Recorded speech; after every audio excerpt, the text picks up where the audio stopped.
இன்றைக்கு கரூர் மாவட்டம் வாங்கல் என்ற இடத்துல முறைகேட மணல் அள்ளிட்டு இருக்காங்க. ஒரு நாளைக்கு 1000 லோடு மணல் 5 இடத்துல அள்ளுறாங்க. அதை அந்த பகுதியை சேர்ந்த ஒரு நல்ல மனிதர், ஏன் நீ இப்படி முறைகேடா மண் அள்ளுறீங்க அப்படின்னு கேட்டதுக்கு அவர் தம்பி அவர் அம்மா எல்லாத்தையும் வெட்டப்பட்ட இடத்திலேயே அந்த நபர் உயிரிழந்துட்டார். நேற்றைய தினம் அவருடைய தம்பி உயிருக்கு போராடிட்டு இருக்கார். இப்படி மணல் கொள்ளை பகிரங்கமா இந்த ஆட்சியில் நடந்துட்டு இருக்குது. இதுக்கு அங்க இருக்கிற மக்கள்லாம் சொல்றாங்க, அரசாங்கமே இதுக்கு உதவியா இருக்குது, அரசாங்கமே உதவியா இருக்குது. திரு ஸ்டாலின் அவர்களே, எச்சரிக்கிறோம். மக்களுடைய உயிர் விலை மதிக்க முடியாத உயிர்.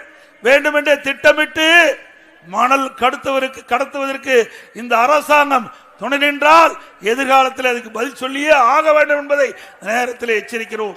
அது மட்டுமல்ல, அந்த பகுதியில் இருக்கின்ற கரூர் மாவட்ட ஆட்சித்தலைவர், கரூர் மாவட்ட காவல்துறை கண்காணிப்பாளர், அந்த மாவட்டத்தில் இருக்கின்ற ஆர்டிஓ, தாசில்தார், அதே போல கிராம நிர்வாக அதிகாரி, அத்தனை பேருக்கு தெரியாத மணல் அள்ளவே முடியாது.